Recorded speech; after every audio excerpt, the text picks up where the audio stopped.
You're watching Channels Television. We'll be interrupting Business Morning today to bring you a live coverage of the Day 2 and closing ceremony of the Kaduna Investment Forum, CADInvest 5.0. More than 300 people have shown indication to join.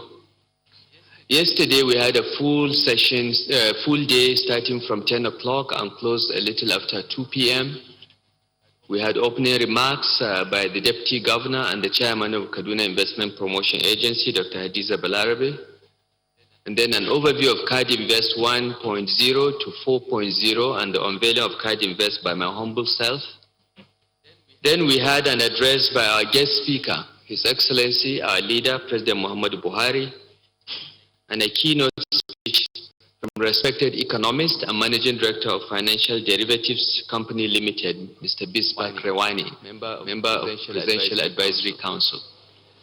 We had a very kind goodwill message from the Governor of Lagos State, my brother Babajide Sanwo-Olu, and two plenaries, one on domesticating industry 4.0 and infrastructure development, where we discuss how to accelerate infrastructure development in a post-COVID era. I will now give a quick summary of each of the presentations. The opening remarks by the Deputy Governor and Chairman of Kaduna Investment Promotion Agency focused on presenting the state and the opportunities in its rich soil and arable land, mineral resources, and spectacular scenery. So she felt that the event provides an opportunity for the state to promote its rich culture, rebuild its economy, and fundamentally change the economic life of the citizenry. She added that government will serve as an enabler through which policies that uphold investment and trust are strengthened. I then unveiled Kaduna Investment Summit 5.0 by going back through memory lane to look at the previous 4 investment summits we've had and the successes that we have achieved since then. But the cardinal objective of this summit is to attract investments because the government cannot employ everyone, and the only way we can create jobs for our teeming population is to get the private sector to invest, create jobs for our people. The government has tried to develop policies, action and reforms since 2015 to make Kaduna State the choice of investment decisions. In the last 5 years, we have attracted both domestic and foreign investments worth over $800 million. And this year alone, we've had investment announcements in excess of $2 billion. This makes Kaduna number 1 by way of attracting investments in the entire country. These investments were facilitated by the creation of one-stop shop, the Kaduna Investment Promotion Agency, chaired by Her Excellency the Deputy Governor, with our brother, respected His Highness analyze and ensure that Kaduna is indeed the investment destination of choice for domestic and foreign investors. Kadipa became the main interface for the private sector to attract investments to Kaduna, and they have been quite successful. In 2019, after our re-election to a second term of office, we restructured the government by signing 3 executive orders, creating 3 new ministries, while we abolished 3 old historical ministries, and we amended the mandates of 3 more others, and established 5 policy implementation councils for better coordination and to reduce the incidence of silo mentality in government. The state has also commenced an accelerated, coordinated, and integrated sustainable urban renewal projects in our 3 main cities of Kaduna, Zaria, and Kafanchan, which we hope will invite the President to commission in 2021 by the grace of God. 2 economic zones were established, namely the Green Economic Zone and Green Allied Economic Zone, all of which will be powered by renewable energy, solar power in particular. CADInvest 1.0 to 4.0 have been very successful in that regard. But 5.0 came in the midst of the COVID-19 pandemic in April. So we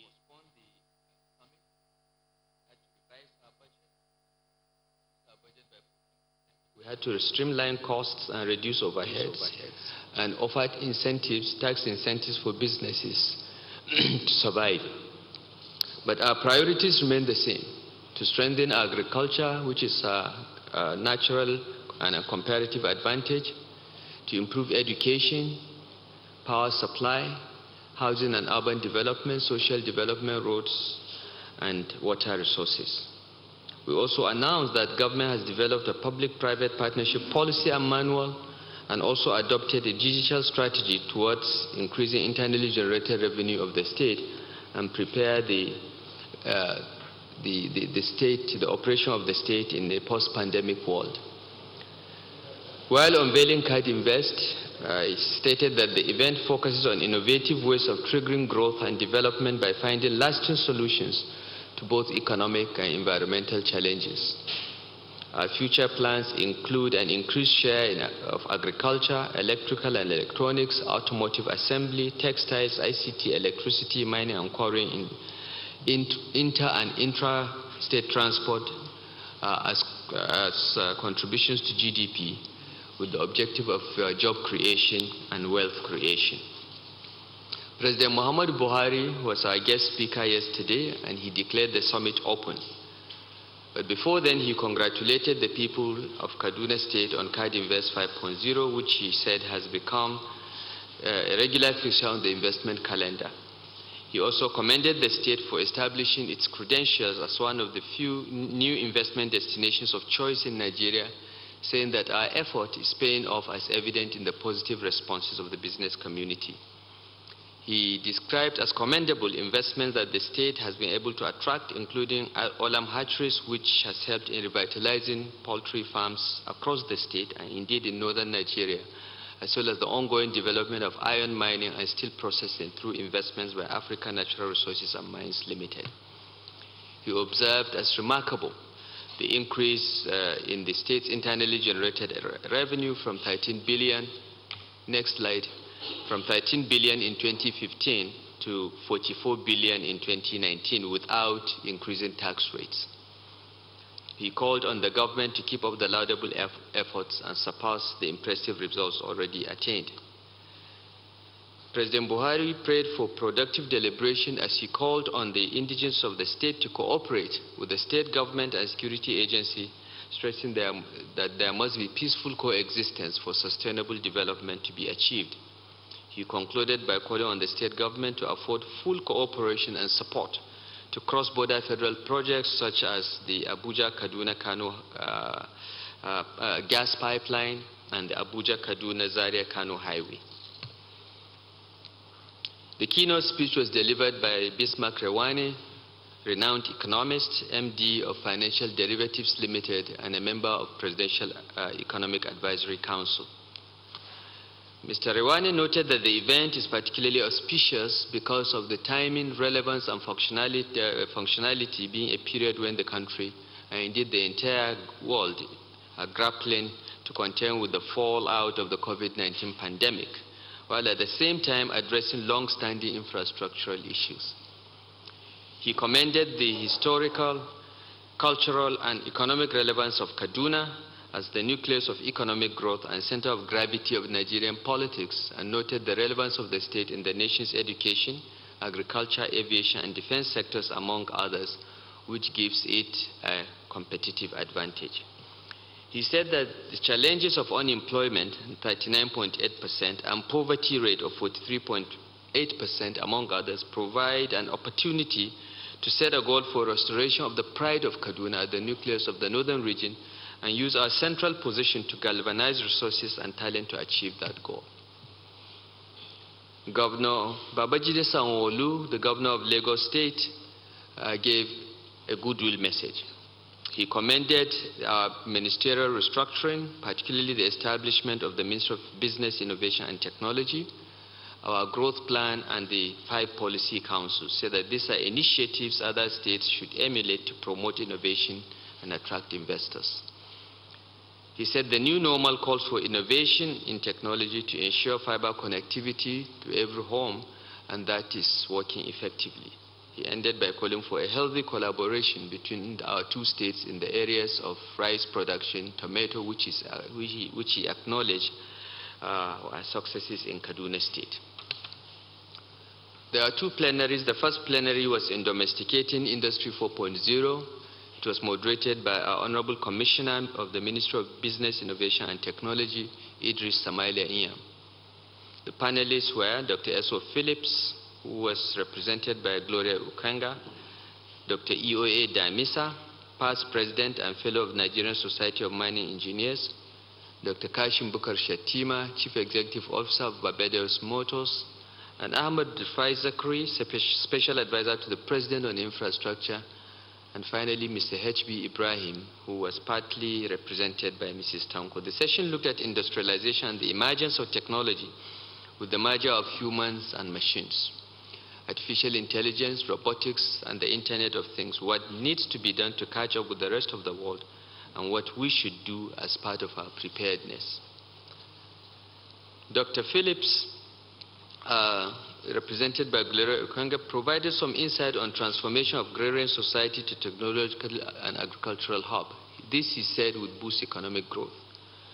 He stated that Kaduna State government is on track with policies and platforms like CardInvest to leverage to attract direct foreign investment, but certain challenges remain, like security, which deters investors, which should be addressed, accessibility to machineries, especially capital-intensive ones, access to loans and credit, indigenous initiatives' willingness to support investment, accessibility to markets, especially in other states, and government support towards media and collaboration.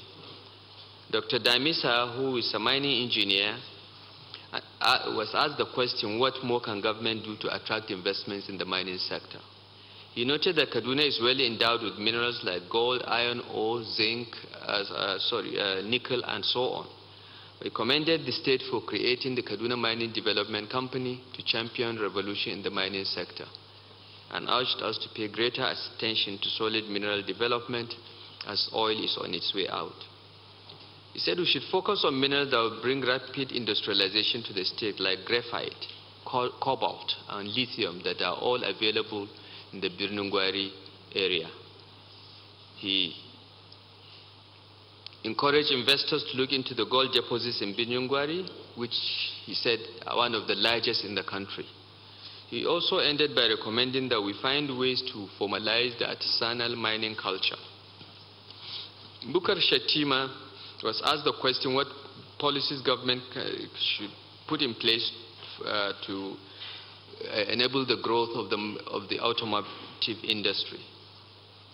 He made 4 suggestions. First, the enabling environment for investments needs to be improved, proper training of and skills to develop human capital, because he complained that many people are unskilled, and by the time you train someone, he leaves for another job. He urged us to create policies that will encourage investment duty-free. I don't understand what that means. And address issues of security and access to credit. Ahmed Rifai Zakari focused on renewable energy and the linkage of that to the 4th industrial revolution. He said that renewable energy is one of the main thrusts of future thoughts on economic growth, and 60% of installations globally are coming from renewable energy. However, Nigeria has not upscaled on the renewable energy front so far, either solar or wind. But he observed that with the pace Kaduna is going, it will probably be the first in the country to have sufficient solar power across the state. He recommended the need to build low-cost power solutions for all our rural communities that are off-grid. He announced a 140 billion naira fund to provide solar connections to 5 million homes. The feasibility study is active, and this has great opportunities for innovations brought to the fore by Kaduna State. The second plenary session is on infrastructure development and focus on accelerating infrastructure in the post-COVID era. It was moderated by our Honorable Commissioner of the Ministry of Public Works and Infrastructure, Mrs. Balaraba Aliyu Inua. The panelists were Mr. Uche Oji, the MD of Nigerian Sovereign Investment Authority, Samaila Zubairu, the President and CEO of African Finance Corporation, a son of Kaduna State, who was absent but represented by one of his senior managers, Mrs. Halima Abba. Uyi Akpata, Regional Senior Partner of PwC, was also a panelist, and then Ahmad Saliju Ahmed, the Managing Director of Rural Electrification Agency. Jackson Ukwevo, the CEO of Ranchers Global Resources, a civil engineering company, was also a panelist. And Biodun Otunola, the CEO of Planet Projects, a transportation solutions company. Mr. Uche Oji focused on how states can compete for international development financing. He noted the need for partnership with the private sector to accelerate growth, and observed that the recovery of Nigeria will not come from agriculture alone, but also the integration of infrastructure and social development. He advised that Kaduna State needs to ready itself for competition alongside others in terms of accessing finance, and noted that skilled manpower is a basic attraction for investors, and states need to prioritize skills acquisition and education to enable them to be competitive. The Africa Finance Corporation CEO, Samaila Zubairu, represented by Halima Abba, looked at opportunities for government to tap into given the vulnerability of infrastructure development to the dynamics of the budget. She stated that there are a lot of capital all over and in the world and available for Africa for sustainable infrastructural development. She felt that the government can encourage public-private partnership through tax incentives to the private sector and also provide land for investors at the minimal cost. And finally concluded that government should control the narratives of investment in the country and the state. We, Akpata of PricewaterhouseCoopers, addressed the need to, what we need to do to achieve the successes other countries have had with private sector in infrastructure development. He suggested that Kaduna State needs to re-strategize and redirect its supply chain, and encourage states generally to look inwards and not just outwards in terms of public-private partnerships so as to compete favorably with other countries. He encouraged our state to create a portfolio that promotes the state as attractive and profitable for the private sector. Ahmad Saliju Ahmed, who is the MD of Rural Electrification Agency, focused on how urbanization and climate change are relevant for Nigeria and how we can mitigate these issues. He observed that the availability of electricity is crucial to development, and Kaduna State needs to think of innovative ways of generating power for rural electrification. He suggested that government should work with other stakeholders in generating and delivering rural electrification, and concluded that climate change and urbanization are some of the key factors affecting global change, and we should be ready for those challenges. Jackson Ukwevo is the CEO of Ranchers, one of the major civil engineering companies active in Kaduna State. He focused on the disruption in the value of supply chain due to COVID-19 and how that disruption can be mitigated and what is the impact of that on quality. He made two main points: that Kaduna State is a state that has a future for many, especially young people. And he observed that pricing has not been a challenge to us because most of our materials are locally sourced and delivered without necessarily compromising the quality and standard of work. Mr. Biodun Otunola, the CEO of Planet Projects, a transportation solutions company from Lagos, noted that Kaduna will experience a population explosion in years to come due to development, and one of the ways to handle this is through public transport system. The public transport system must be considered alongside the Urban Renewal Development Initiative. He suggested that government should make Kaduna a model where public transport is well developed and comfortable so that people don't have to think of owning a car. And he concluded that one of the reasons why most businesses don't last is because people always think of owning a car with their little profit, and this is largely due to the poor state of the public transportation system. He concluded by suggesting that Kaduna State should prioritize the development of its bus rapid transit system and the light rail system. That is the end, or the summary, of what transpired yesterday, the first day of the Kaduna Investment Summit 5.0. Thank you very much.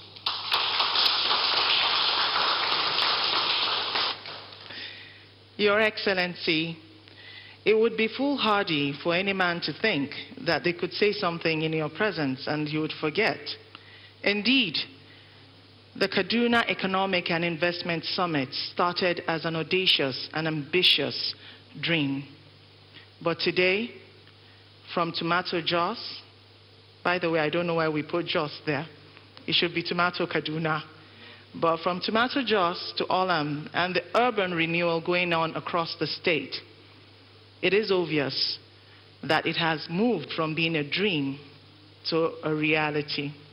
And what's more, it was the first of its kind in northern Nigeria. And can I make bold to say that it has remained the most consistent. Thank you so much for that recap, Your Excellency. At this point, we would like to go on to take the address from our guest speaker, His Highness Muhammad Sanusi II, Vice Chairman, Kaduna Investment Promotion Agency. Your Highness.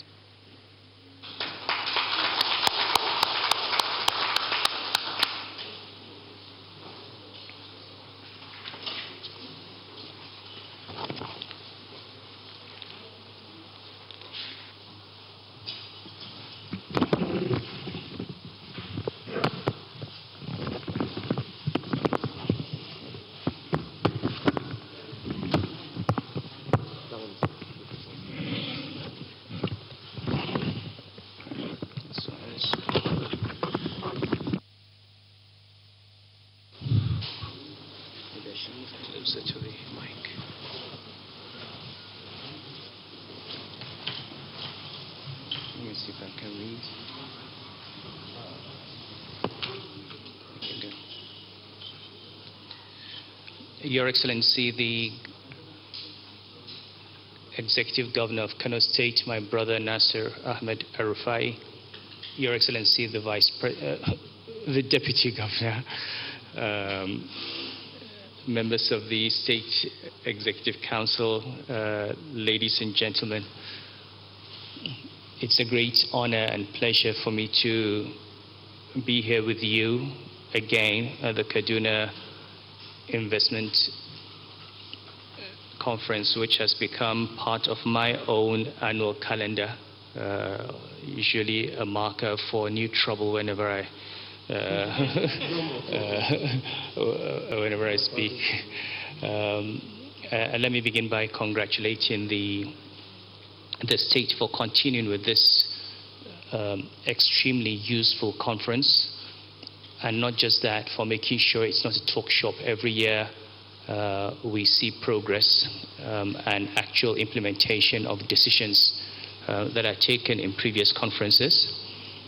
And sometimes when one listens to these presentations, one wonders if one has anything really to add to what has been said and what has already been done. Be that as it may, I would like to make a few remarks on the theme of the conference, infrastructure, industrialization, and innovation, and just try to take a step back and see what we can learn from the history of our country and why we have stalled and what we may need to do and what we can learn from other countries as a guide to what at the national and subnational level we can and should expect and can and should work towards. So I've put together a few slides And if we can go to the very first one, that slide, can we have the slides up?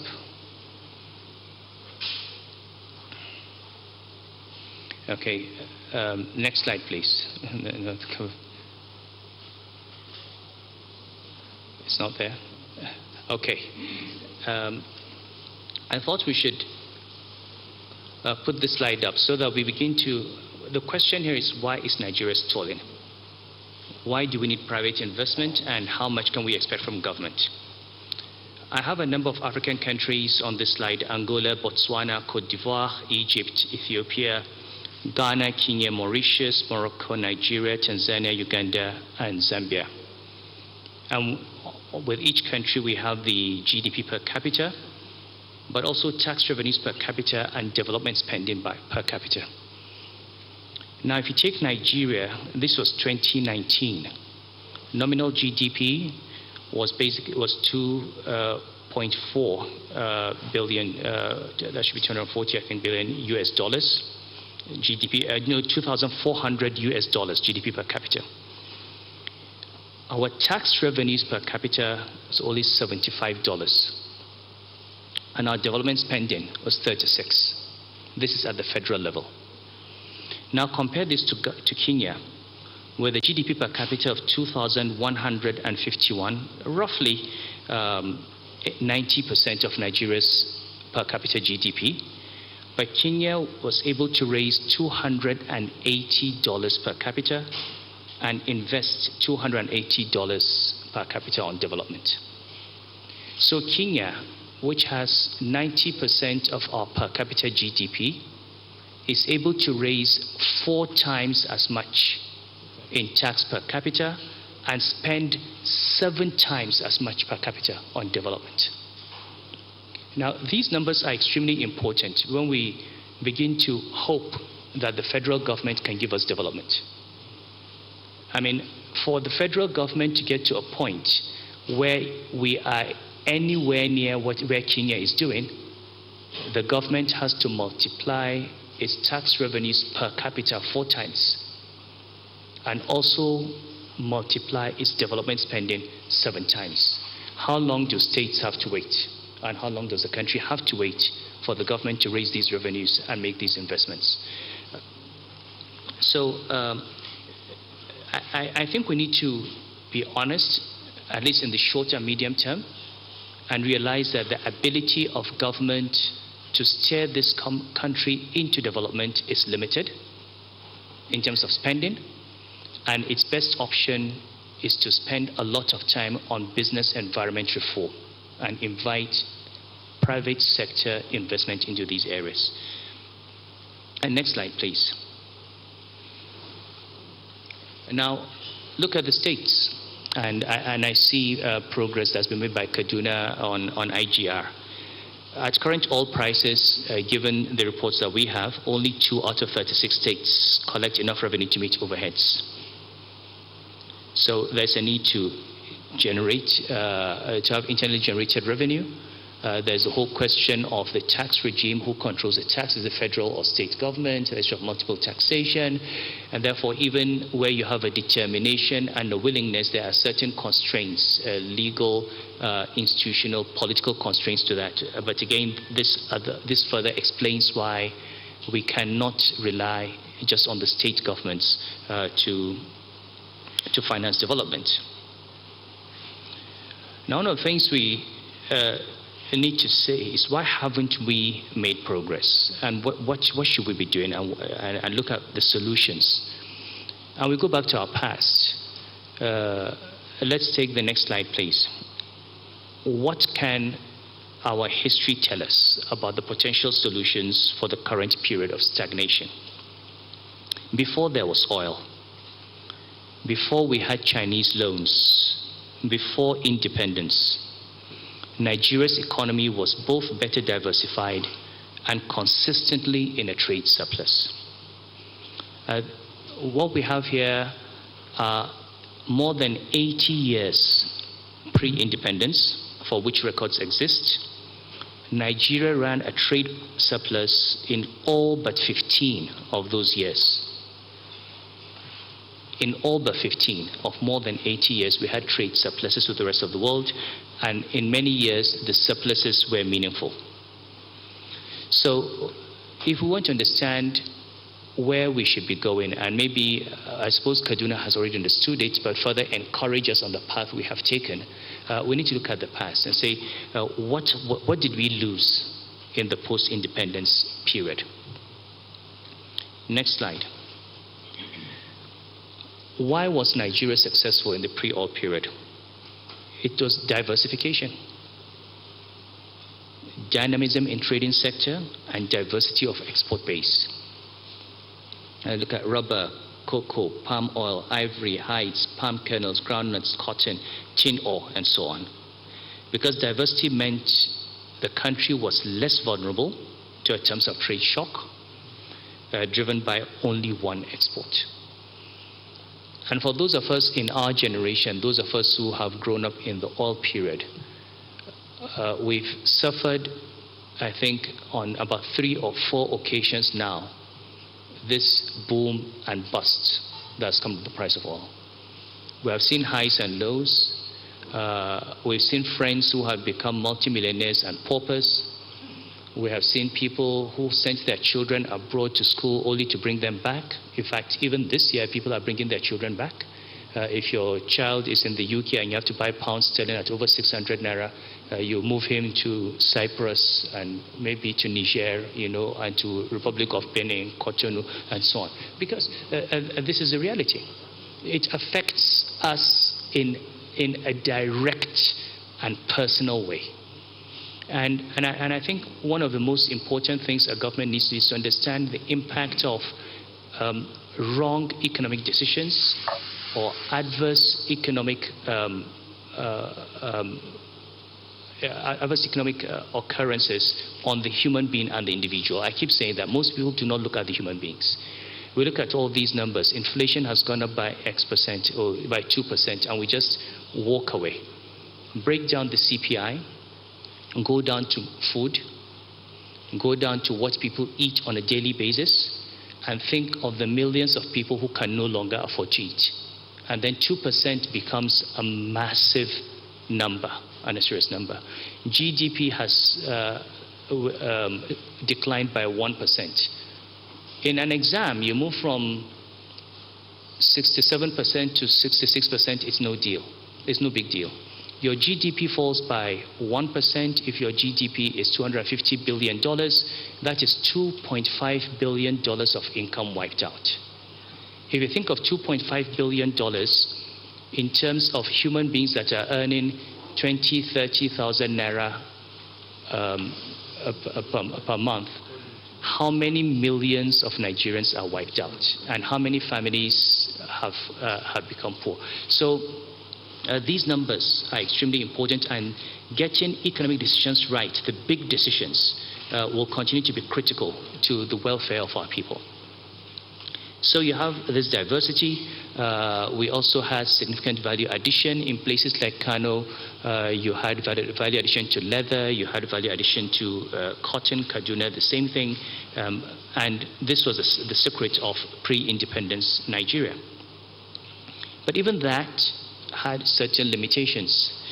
We had diversity, but this diversity was within commodity exports. And as we know from development theory, over the long term, the terms of trade shift against primary exporters. And therefore, any country that's in the global environment, any country that is operating on a global scale needs to move away and diversify not just its product base, but diversify away from primary production to secondary and tertiary sectors. And I chose one country that's broadly similar to Nigeria over a 30-year period to give us an example of what other countries have done. Next slide, please. This is Malaysia. This was Malaysia in 1970 and Malaysia in 2000. I have used the color code just so that visually you can see how Malaysian exports have transformed over a 30-year period. On the far left, you have crude rubber, you have coke and wood. Between them, in 1970, they contributed about 55%, almost 60% of Malaysian GDP. Now look at that color on the next slide after 30 years.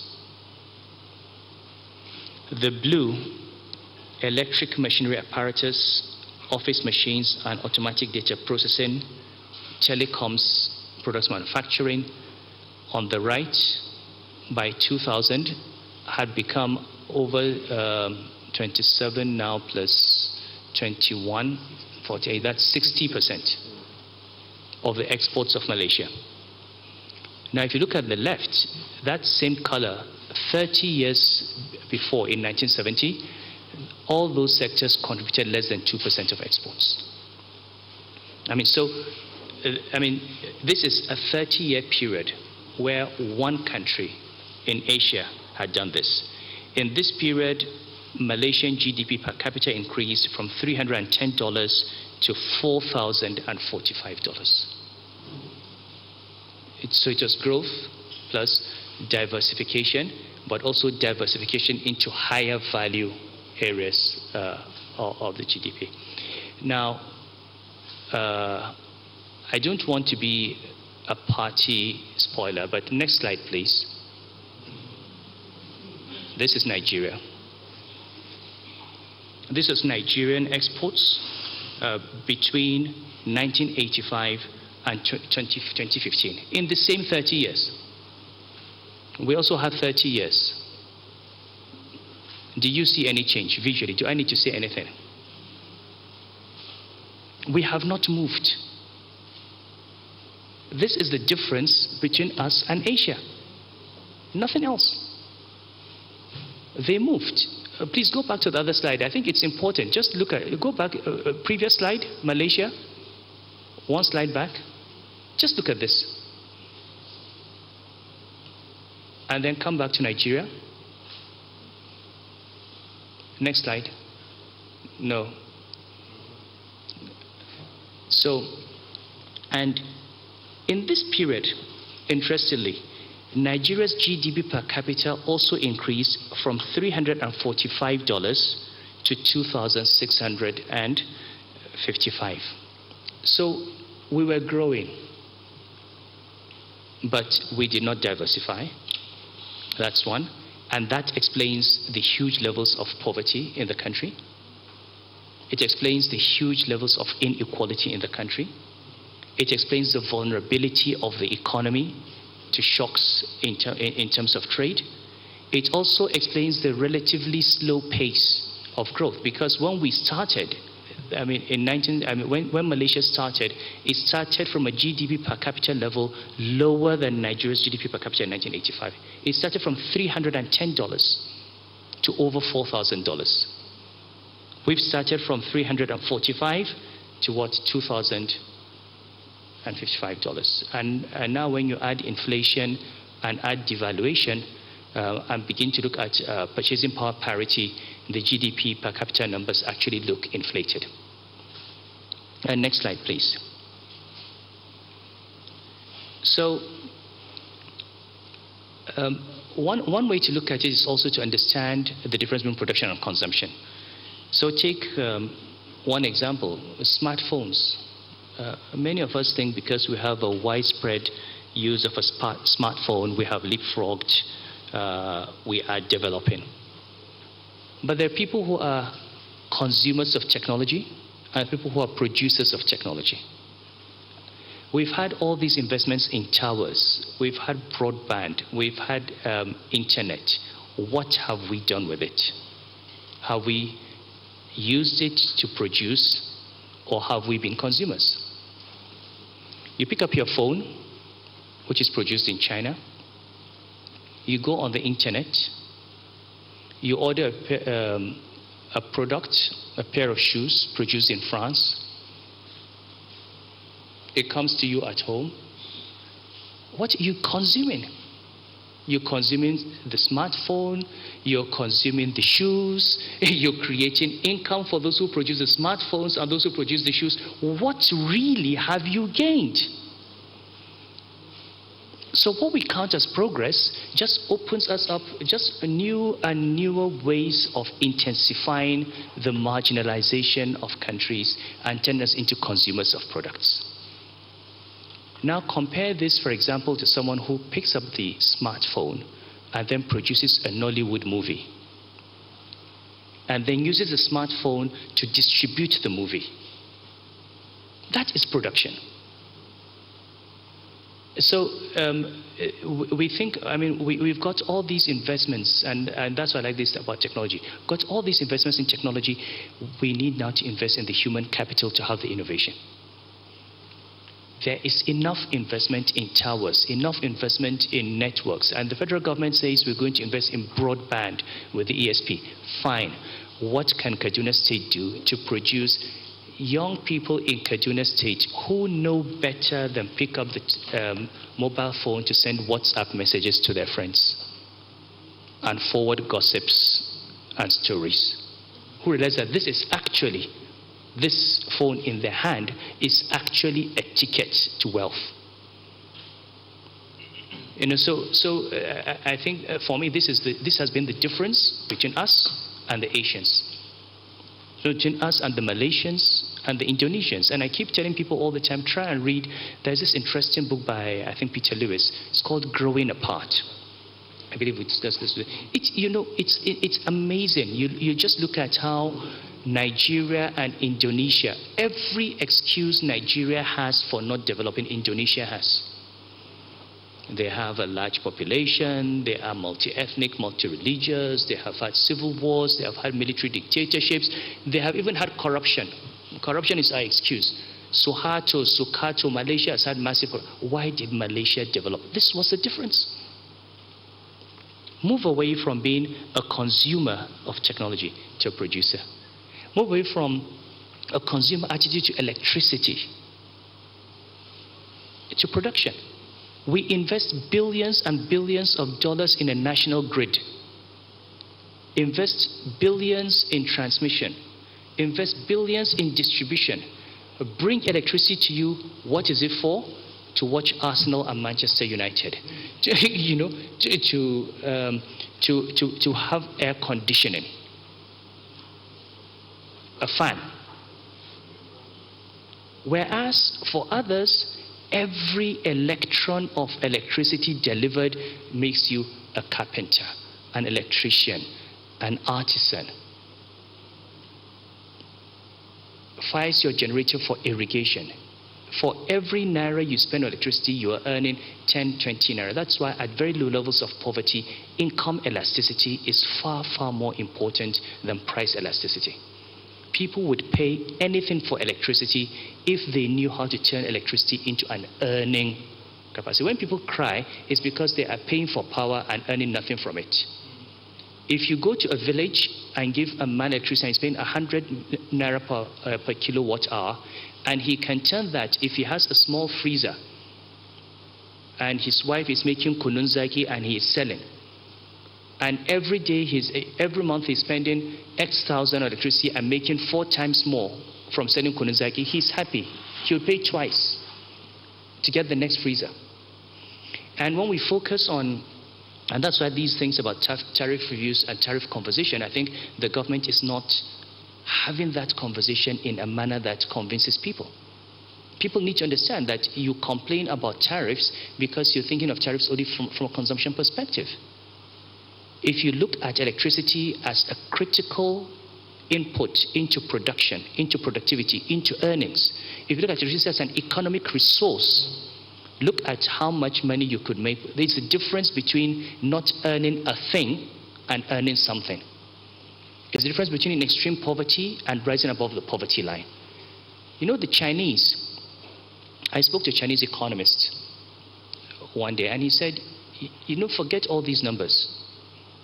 The Chinese government has always focused on only 2 numbers. The number of Chinese at work and the number of Chinese who have electricity. because electricity per capita is such a critical determinant for moving people out of poverty. And so for me, I think we need to interrogate our mindset. We need to think over and over again as to how we understand economics, how we understand what we see, how do we understand technology, how do we understand electricity? Are we consumers or are we producers? And what I think Kaduna State is doing and what we need to continue, and that's why investment in human capital is so important. Produce young men who know that they are worth more than just using their telephone to import a pair of shoes. To know that this is something that they can use, and they've got ideas. Encourage them, have incubation centers, and then scale these ideas up. And that's how, in no time, you're then not worried about waiting for oil money. You're not worried about going to FAC. You're not worried about looking for handouts from the federal government. In fact, they will not be interested in whether the governor is spending money on this or spending money on that. So long as you create that environment and give them the skills, they will take advantage of what you have. So the development of infrastructure has become so much decoupled from technological training. We've had this need for quick cost solutions. We just go and buy towers, mainly from China, and then there are no skills transfers. So as I said, the federal government in the CSP says we're going to have broadband penetration. I read the document. We're going to deal with Google, we're going to deal with Facebook, and it's fantastic. But are you going to have broadband in Nigeria just so that people can continue doing the same thing? WhatsApp? Or should we take advantage of this anti-COVID process of investing in broadband, but this time understanding that this is an economic resource, and building at every point in this country where we supply technology, what can we build on it? How can we give digital education to rural areas? How can we use technology to deliver healthcare, primary healthcare, to the rural areas? How can we use technology to train young people in robotics? How do we leapfrog? We keep thinking about reindustrialization, and we're thinking in the 1960s. You want to go back? We can't go back to the groundnut pyramids. If you build groundnut pyramids in Kano today, they're not going to impress anyone in the world. In the 60s, they were great. In 2010, when people are going to Mars, groundnut pyramids, is that really the limit of our ambition? So history was good, but we can't go back into it. I know Kaduna would like to revive all those textiles, and it's great to have the textiles, but maybe when we build the textiles, we should ask how many people are wearing African prints compared to how much we spend on suits and shirts and ties and underwear. Are those not the kind of textiles we should be looking at? Garments? Or do we go back to reproducing textiles that were for a market in the 1950s and 60s? In other words, yes, our resource endowments are important, but what determines where we focus should be where is the market, where is the world today? And it's really Generation Z. What do they want? What are they buying? What are they interested in? Next slide, please. So if you look at, it was a structural change in Southeast Asia, movement from agriculture to formal manufacturing and services. In Africa, all of Africa, apart from South Africa maybe, the bulk of the transmission has been basically informal movement from agriculture, manufacturing, services. That's the bulk. They're all in the informal sector. The really organized sector has been manufacturing. But look at manufacturing and how we have underemphasized it, given the fact that it's much higher value than primary production. Manufacturing GDP in Africa has fallen from 14% to 10%, from 40% in 1990 to 10% today. But manufacturing continues to employ 8 to 9% of Africans. What does that mean? We have been having decline in productivity, while the rest of the world has been increasing productivity. If you had these same numbers for the United States, you would see manufacturing as a fraction of GDP increasing and as an employer decreasing, because we need to, and that again goes back to the same point, human capital, the productivity of the human beings. So it's not just enough to go into manufacturing. If you go into manufacturing and productivity is going down, you will not have the GDP. Summary, parts of Africa continue to grow very quickly, but without a more enlightened industrial policy, this growth will not translate into meaningful job creation. It's got to be, you've got to think through it. You've got to make sure that your projects are linked. You don't just build a road here, a rail line there, an airport there, without knowing how they're going to translate into an economy.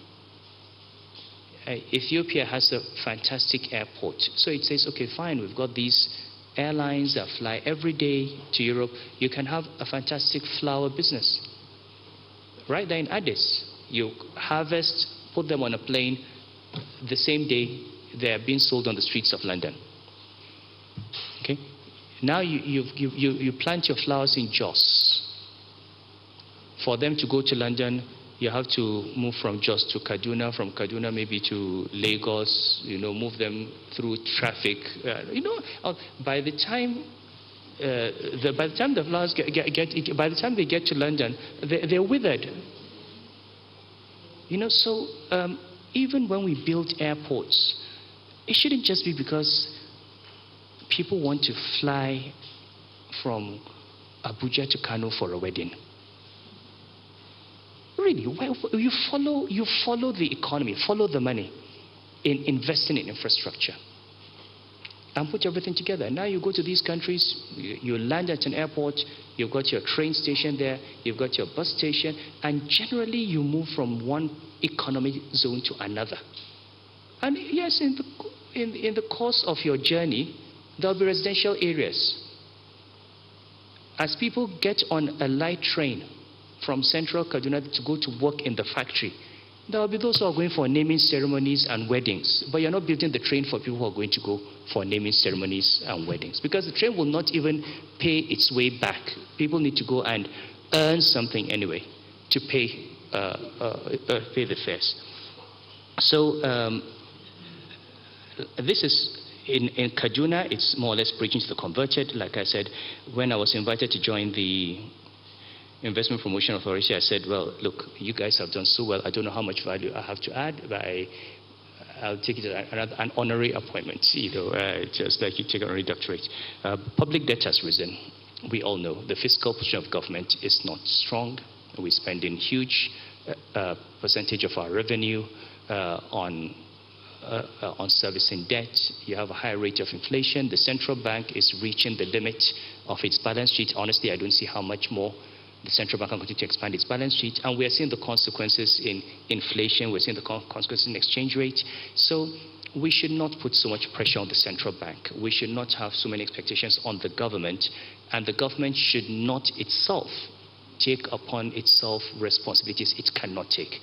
You can't continue borrowing and sinking us into indebtedness to provide development today.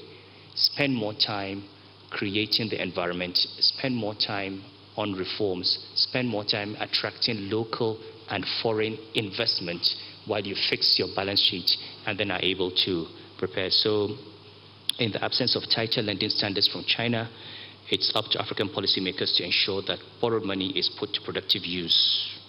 And the criteria should be recombinant value instead of immediate raw material availability. So these are my thoughts generally, and I hope that I've added something to the context of the conversation without being I'm trying to avoid being specific these days. It keeps me out of trouble, so nobody can say I'm talking about it. So thank you. Thank you. Thank you so much, Your Highness. Blows one away knowing that pre-independence, 15 years out of 80 years we had a trade surplus. Mind-blowing. Mind-blowing. And it's interesting, Your Highness, that you picked Malaysia, because there's this urban legend that has piqued, a lot of curiosities in Nigeria, whether or not Malaysia came to Nigeria to pick palm seedlings in the 70s. It's an urban legend, depends on who is telling the story. It is true. It is true. It is true? Yes. Okay. It's not like that. Mind-blowing. It is obvious then, Your Highness, that like you said, diversification, radical diversification and innovation is what is needed, like yesterday. Like yesterday. Thank you so much, Your Highness. We will be moving on to the launching of the Kaduna report by His Excellency Malam Nasser Ahmed El Rufai, Governor of Kaduna State.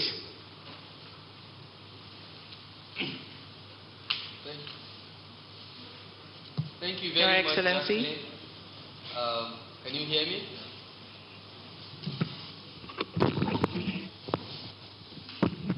Thank you very much, Jacqueline, for inviting me to launch the Kaduna report. But I want to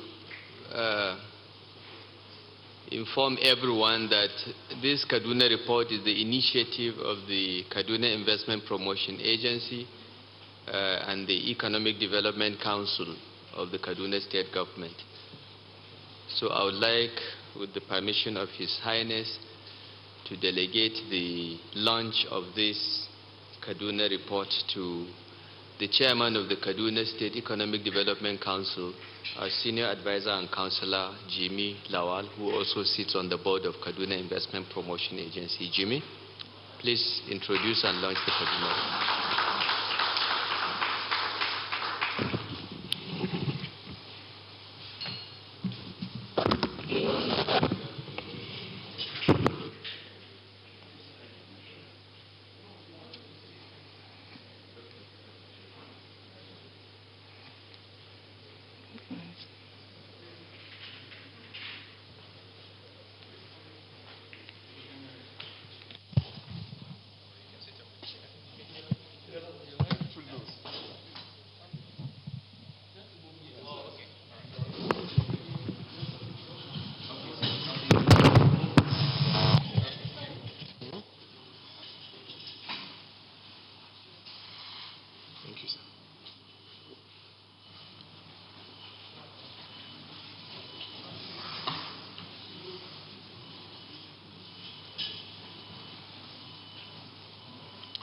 Your Excellency Malam Nasser El Rufai, Governor of Kaduna State, Your Excellency Deputy Governor Dr. Adiza Saba Balarabe, Chairman of Kadipa in absentia, Your Royal Highness, our brother and friend and Vice Chairman of Kadipa, Muhammad Sanusi II, distinguished guests, Her Excellency also just walked through the door. Her Excellency Ajia El Rufai,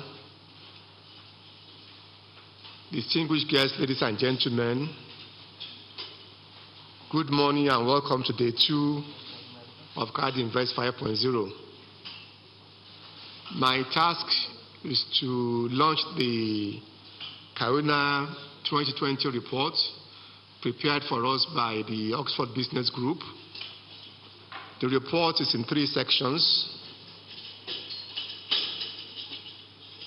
It starts with an overview of Kaduna States and steps taken by this administration since 2015 to develop the state and grow our businesses. The second section of the report is a detailed analysis of the sectors that have assisted us to grow in the last 5 years. And the final section looks at the investment opportunities available in the states. Just to recap, in essence, the 2 important sections are what we've done in the last 5 years and the final section, what we plan to do in the next few years. What we did in the last 5 years was informed by our State Development Plan 2016 to 2020, and what we plan to do in the future, the sectors that we want our investors to focus on, will be informed by the State Development Plan 2021 to 2025 that the Economic Development Council is working on. It's nearing completion. I want to take a moment to thank His Royal Highness for his keynote speech, because it's as if he was part of the council when we were debating what our State Development Plan 2021-25 should be. I saw our Commissioner of Planning and Budget shaking his head as His Highness was speaking, because we decided that we're going to go for knowledge-based economy as our new goal. And this is exactly what the message from His Highness is, as if he was there with us. We believe that we can achieve that growth in two ways. One is to look at our primary products. Kaduna State is #1 producer in at least 5 commodities, starting from maize, to soya beans, to ginger, to tomatoes, and to sorghum. What have we been doing as a state? We've been basically growing more and more maize and exporting the raw maize, sometimes even before they were harvested. Those who are going to take them out of Kaduna will have paid the farmers, come and do the harvest and take them out of the states. No value addition. Remember the diagrams, the 2 color-coded graphs that His Highness showed? We're not adding value. So what we plan to do now is to use our Green Agro-Allied Industrial Zone and Green Economic Zone to get investors to begin to add value to our primary products. Instead of taking corn out of maize out of Kaduna, please add value and let's export cornstarch. The same thing goes for our textiles, cotton, textile, garment sector. We used to just, produce African prints and add value to our cotton, but now the new vogue is fashion park. Okay, we can make suits, we can make shirts for exports, even St. Michael underwears can be produced because that's what the market wants to buy. So we're going to be moving from the old textile industry, the old Kaduna textiles, into a fashion park where we can talk about what is the latest fashion, what do people want to wear. That's what we're going to produce. So thank you very much, Your Royal Highness. We're already working on it. The second leg of the future development is in the skills development for the digital economy. And that is the issue of what is your mobile phone or your tablet or your laptop being used for. If you can have digital skills, and this is why we thank the governor for giving us a good CIO who is supporting the transformation of our economy so we can add more value to how many citizens of Kaduna States are computer literate and with skills that they can stay in Kaduna and earn dollars by working for Microsoft or Cisco or any IT company without having to leave our state. This is the second leg of our next state development plan, and this is what we got the Oxford Business Group to document in the Kaduna Report 2020 that we're launching this afternoon, and it's also being translated to our State Development Plan 2021 to 2025. If we can deliver on that, build on what we've done from 2016 to 2020, we would have left a better state than we met it. We'll have been able to create better jobs, more jobs and better jobs. We'll probably be able to also add value by earning dollars, export-led growth, and change the economy from a basic economy to a knowledge-based economy. So, Your Excellency and Royal Highness, without further ado, it's my pleasure to introduce the Kaduna Report 2020. It's a booklet that will be available for all our investors for them to see when they come into Kaduna. They don't have to come and start doing their own survey, their own feasibility study. They will have information readily available to them on all the sectors that are available in Kaduna State, are priority sectors for development and for growth, and they can then just fit into their own areas of investment and perhaps go into a green economic zone or green agro-allied industrial zone and be able to plug and play. Just bring your equipment. You don't need to come and do your own building, do your own roads, be looking for your own power, your water supply. We want to have these industrial zones ready for you. Just bring your equipment and plug and play. Thank you very much, Your Excellency.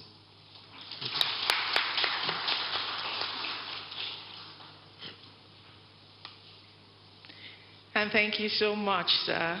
That was Jimmy Lawal, Senior Advisor and Counselor to the Governor of Kaduna State. Thank you, sir. We will be going on a brief interlude, and then we will quickly come back.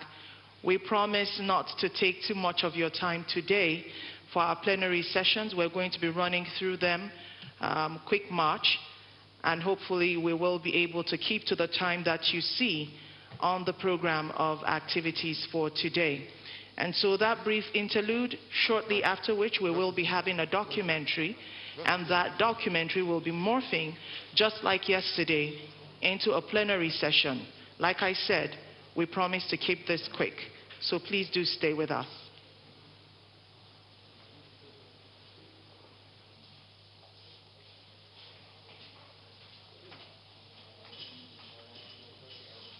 Blue Camel Energy is a leading power backup and renewable energy firm operating in Nigeria.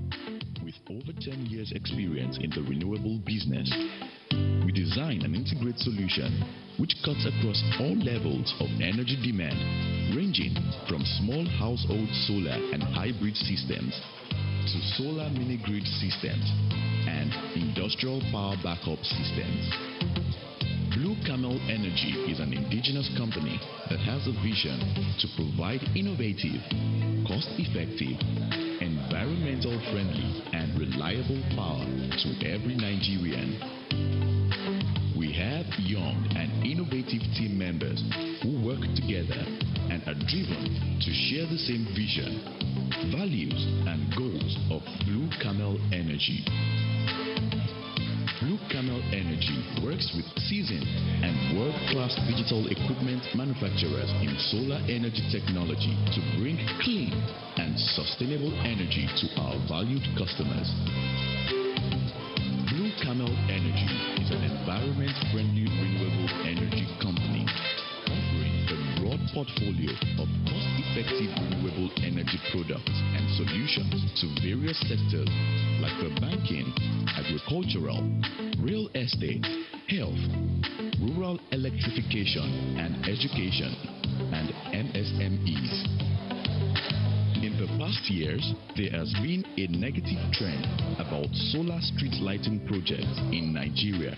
However, we are making the smartest move in solar street light deployment in Nigeria with our model low capex, no OPEX, anti-theft, including capacity building and youth empowerment components. We believe the future of energy is renewable.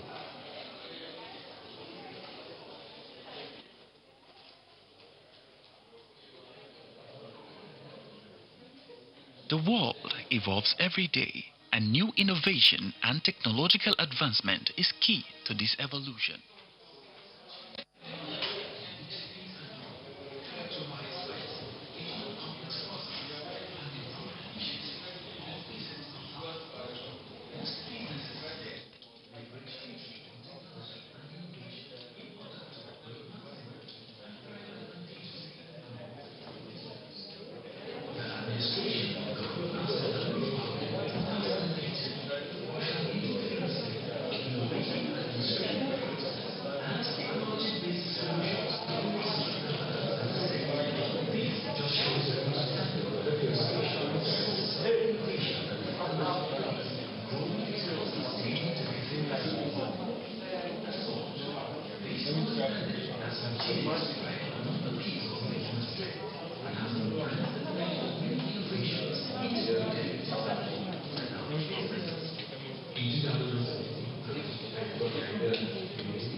Okay, we are together.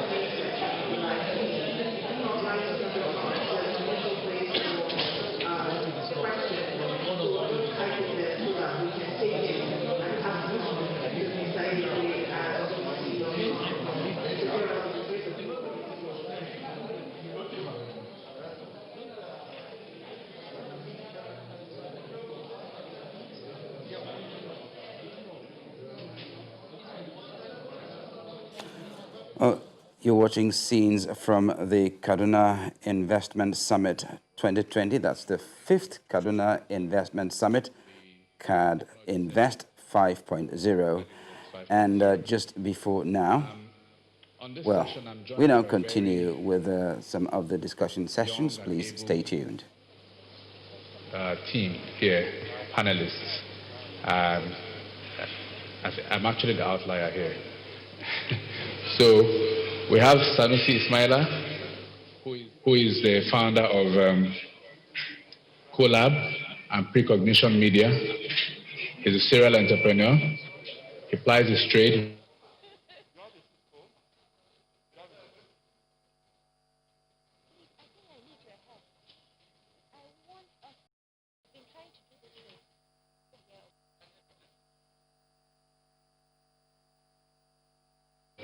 Which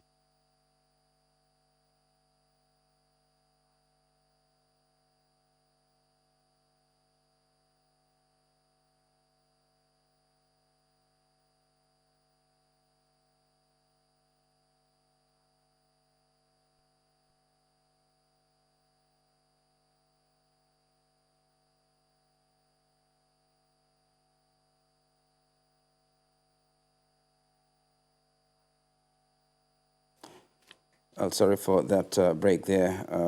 It was just the beginning of the panel discussion session at the Kaduna Investment Summit 2020. That is the CAD Invest 5.0, which stands for the 5th Kaduna Investment Summit.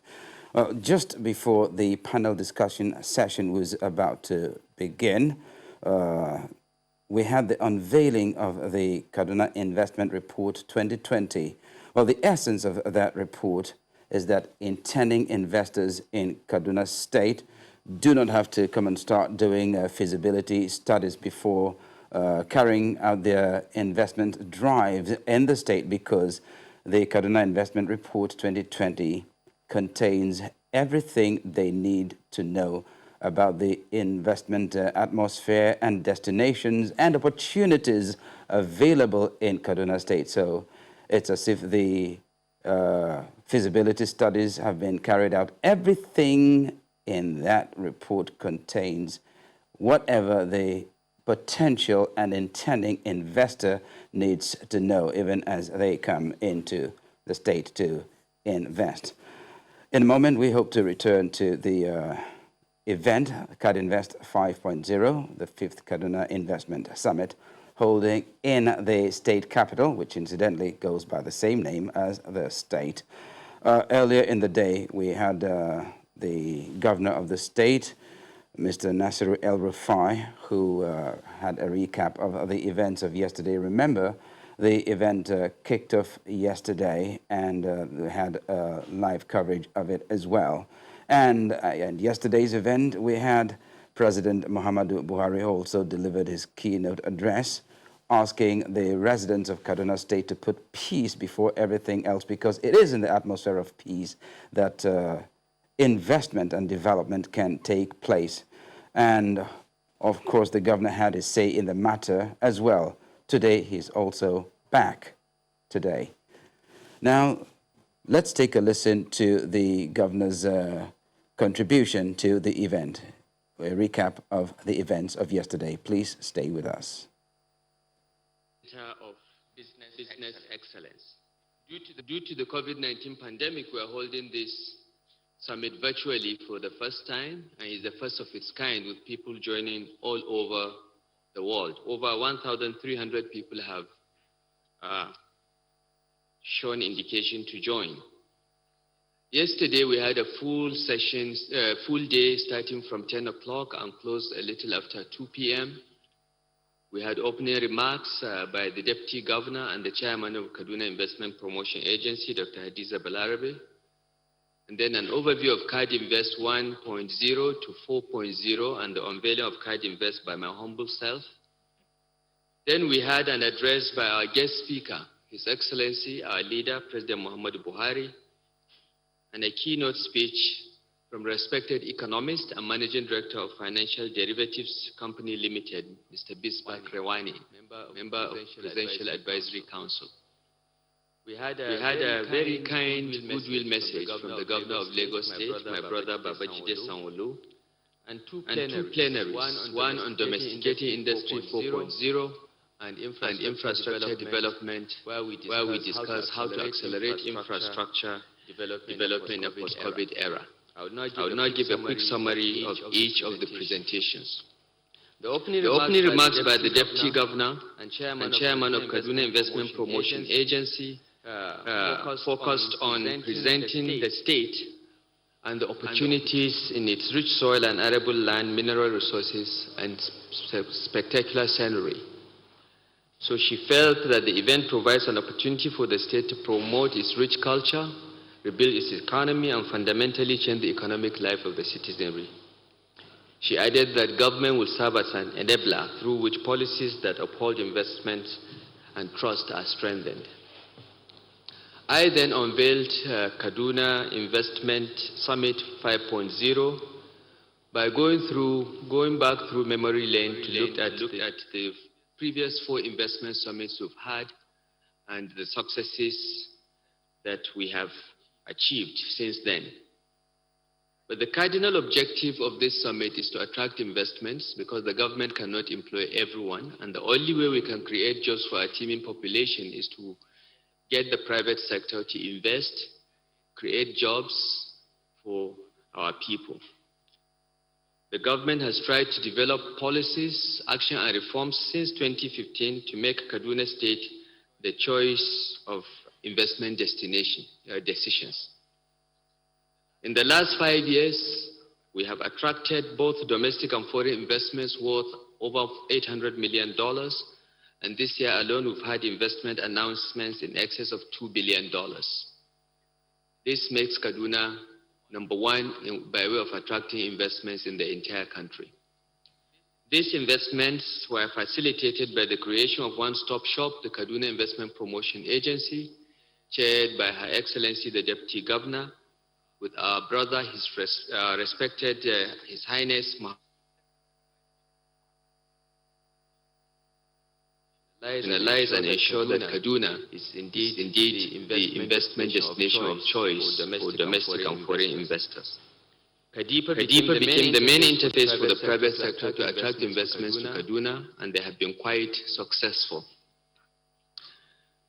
In 2019, after our re-election to a second term of office, we restructured the government by signing 3 executive orders creating 3 new ministries, while we abolished 3 old historical ministries, and we amended the mandates of 3 more others, and established 5 policy implementation councils for better coordination and to reduce the incidence of silo mentality in government. The state has also commenced an accelerated, coordinated, and integrated sustainable urban renewal projects in our 3 main cities of Kaduna, Zaria, and Kafanchan, which we hope will invite the President to commission in 2021 by the grace of God. 2 economic zones were established, namely the Green Economic Zone and Green Allied Economic Zone, all of which will be powered by renewable energy, solar power in particular. Card Invest 1.0 to 4.0 have been very successful in that regard, but 5.0 came in the midst of the COVID-19 pandemic in April. So we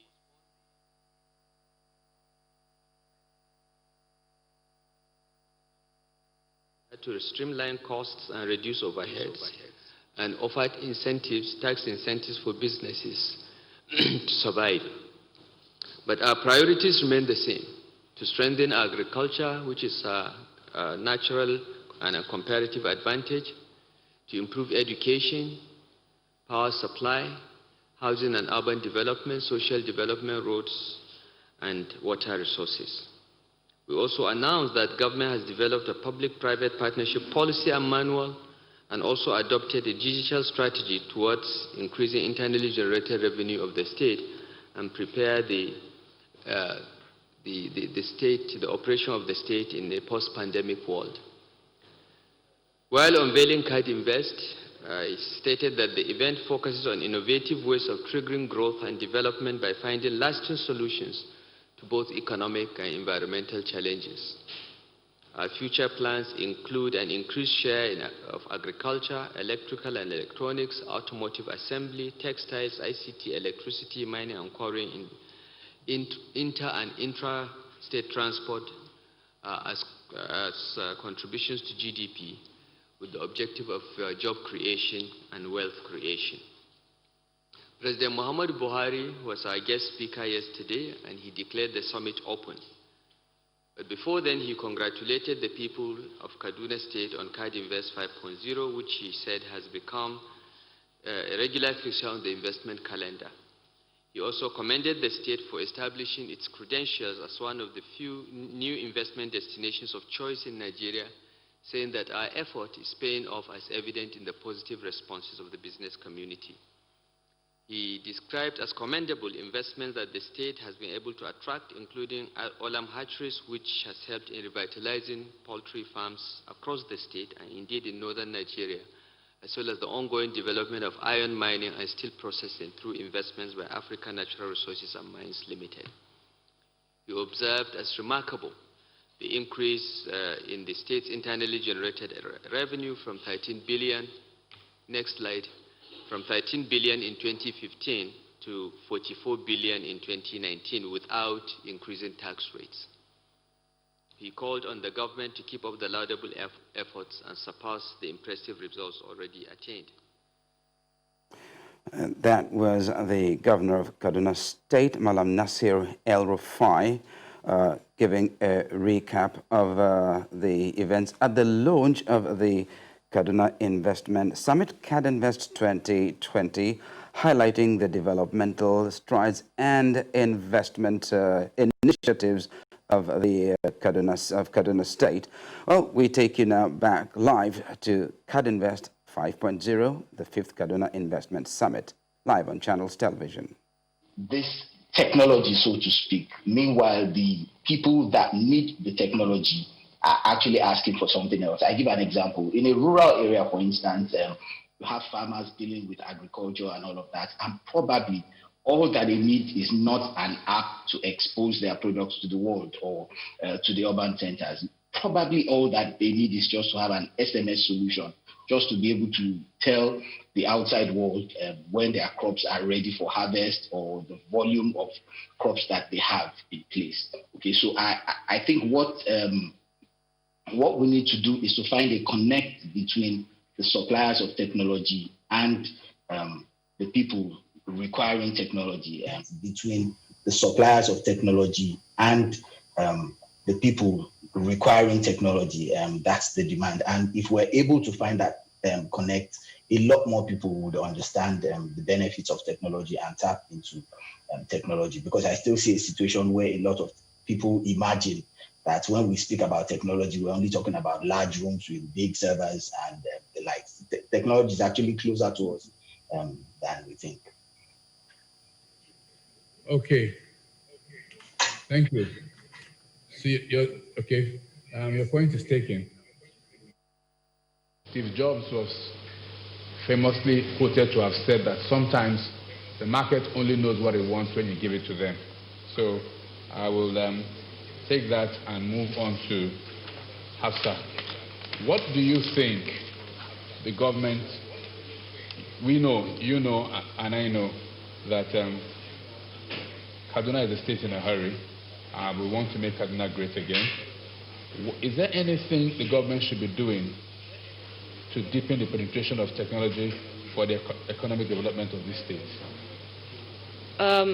Okay, I'll just, before I completely answer the question, I think I'll jump on the previous question that you asked. Okay. So one thing that people keep talking about is this demand versus supply thing. But technology, as it is there to make things simpler for people. The demand is always salient. As long as you can make things simpler for someone, they will take it on. Right? So thinking about whether the demand is there or not, I would say that that is not the issue on the table. So now jumping on the question that you asked, I think Kaduna could be doing better at getting people the market information they need to come and actually confront economic challenges. I'll give an example.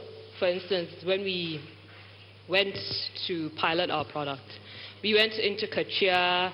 We were trying to understand, how do we get credit to you? We went into Barnawa, we went into Zaria. And what was emerging, I think, at that time was that a lot of people were simply struggling to actually get buyers for their products, right? But then if you focus on the narrative that you find online, all of that, people were talking about credit, let's focus on credit.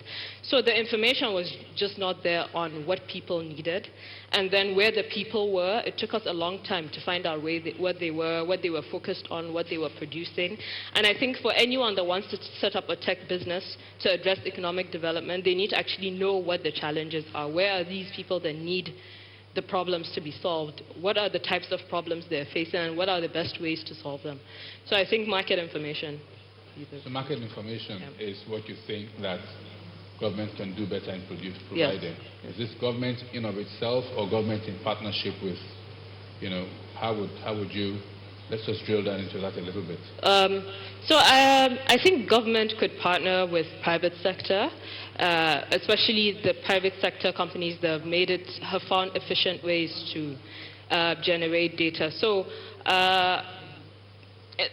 in the course of trying to set up in Kaduna, we found that there was this, I think, World Bank project that had come in, worked with eHealth Africa to map all the terrains in Nigeria, where all the roads were, and this was like what I think was to optimize logistics, right? And this is private sector that's done this, eHealth Africa. And if the government was to jump on what they had done, it would be easier to push it forward than to start something from scratch as the government itself. Okay. So. All right. So government can leverage on what's being done out there. That's fantastic. Okay. Muiwa.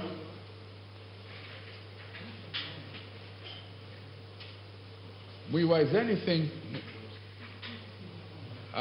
anything we can learn from Lagos? You're in Lagos, you're a journalist, tech journalist. You track what everybody does. What can we learn from Lagos? So we can learn from Lagos. Okay, we don't.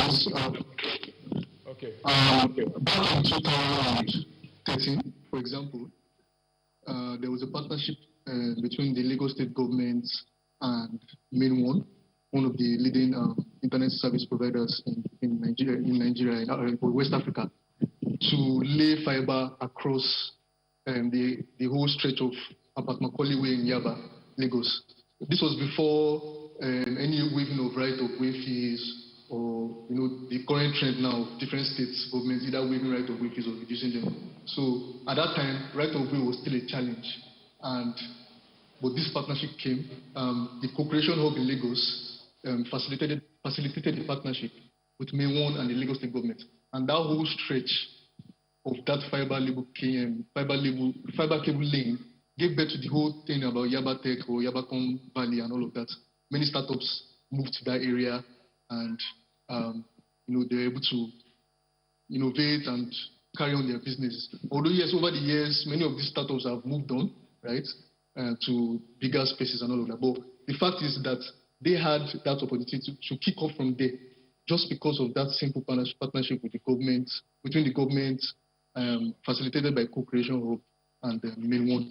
So another example, you can look at Ogun State too. In 2018, again, just before this trend of right-of-way crashes, right-of-way charges crashing, the Ogun State government signed a partnership with Main One also to lay 250 kilometers of fiber across the states in different local governments, Shagamu, Ijebu, different places. And the idea was that in exchange for that, Mainone would provide the Ogun State government with 30 years of free internet service. So that way the government is killing two stones with a bird. It's enabling penetration of broadband, which will definitely bring more businesses, because it has been said, for example, that every 10% increase in broadband penetration in developing countries can lead up to 1.35% GDP increase. So broadband has that ability to drive innovation, to drive economic activity. Okay. And so, with the government seeing forward in that, that's some of the ways that like Kaduna State can learn and Lagos from Lagos. So you've answered the question we said before. Is it demand or supply driven? So you're saying if you build it, they will come. Sanusi, what's your take? You're a homeboy in Kaduna. Where should we build? So my take is that it's market driven, which is both sides, right? Like sometimes it's the supply that brings up consumption. Other times it's demand that leads to production. That said, what I think Kaduna should be doing, and I think Kaduna is doing a lot of things, a lot of fantastic things across the board. I think what's missing is that ecosystem approach, the approach that all these things tie together, and as such, they work towards a common goal. I'll give you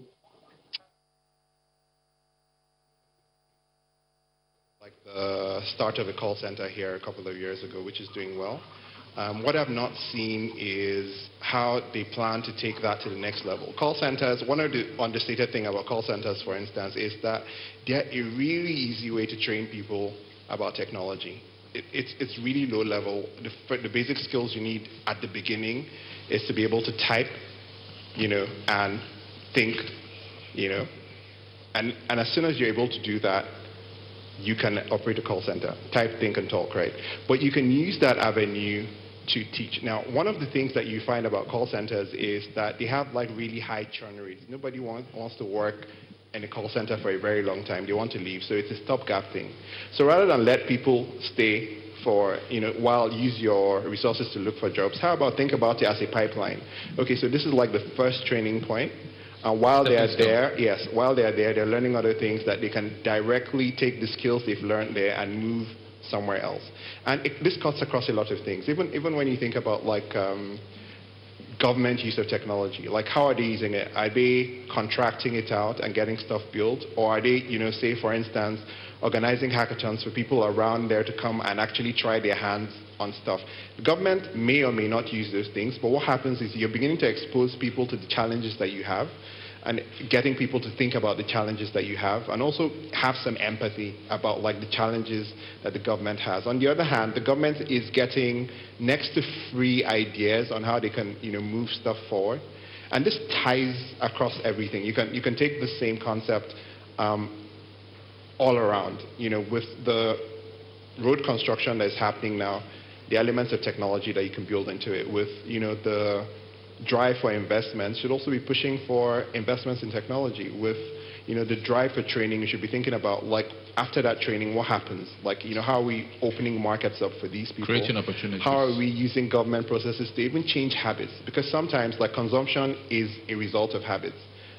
When ATM cards became a thing, nobody wanted to use them. As soon as people started charging banks started charging over the counter for over-the-counter withdrawals, people started using ATM cards, and I think that alone moved the needle in terms of where we need to be with digital payments. So it's thinking about how everything interacts together that I think is the key. Okay, fantastic. Okay, I'll stay with you and move into another space. What role do you think that digital identity and data, in a broader sense, should be playing in driving ICTs and innovation in economic development? That's a really interesting question. I think for starters, data is like sight, right? If you have no data, you literally can't see. You don't know what you're doing. So that data, like access to data, is super key. Now, one of the most important data sets, if you ask me, is who an individual is and how do you get a 360 degree of what that individual is. Like, who is he or her, where does the person live, what economic activity do they do, how do they relate with the government, what are their needs, and stuff like that. It's data that everywhere else, and obviously there's the conversation about the government having that kind of data, which is a separate conversation on its own, but it's data that some of the biggest companies in the world use to monetize and to get more efficient service delivery to individuals. So digital identity is really key. I think it helps with planning, it helps with distributing resources, and it helps with even thinking around solutions to actual problems. Like it makes zero sense to build a road where there's no one that leads to nowhere. If you had the data of where everyone was, it'll make sense. And if you had a better understanding of an individual, it also helps you plan. So sometimes what you actually need is not the volume of people or the population of people. What you need is high spend power. So if sometimes 100 people who have deep pockets would pay you better than 1,000 people with no pockets at all. So that kind of, having access to that kind of data is super useful across the board as well. All right, thank you. Let's speak to Shola. Shola, we've spoken about data. You're talking about IoT, and you're talking about agriculture and all these things. What do you want to tell us about that nexus between data and identity in terms of the practical applications and the benefits that can be driven for the economy?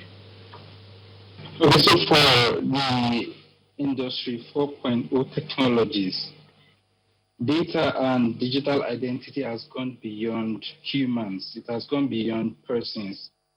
It has evolved into digital identity for things.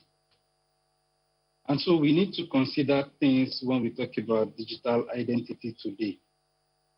Before now, individuals can identify or interact with the government, with businesses, with other individuals in probably 6 roles: as consumers, as workers, as micro enterprises, as taxpayers, as beneficiaries, or as civically engaged individuals and asset owners.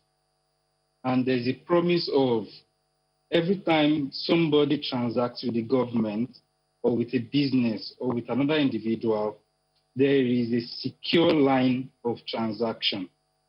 But with IoT today, there must be a secure line of transaction, not just with people, but with things. Because now I want my plant to talk to everybody. I want to know the yield of my crop without going to the farm. I want to gather climate data and be able to say if rain is not going to fall early this year, so I can plan for my irrigation or drip irrigation system. So for me, data and digital identity has moved beyond humans or things that move. It has moved to digital identity for everything.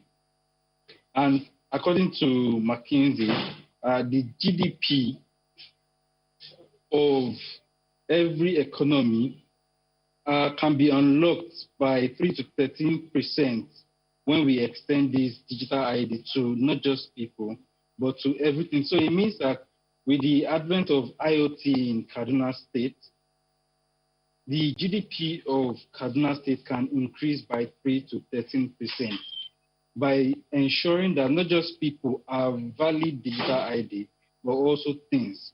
I listened to the plenary session yesterday, and there was a talk on the textile industry shifting focus from IoT to looking at the preliminaries, what they need to get, where the seed providers or suppliers are.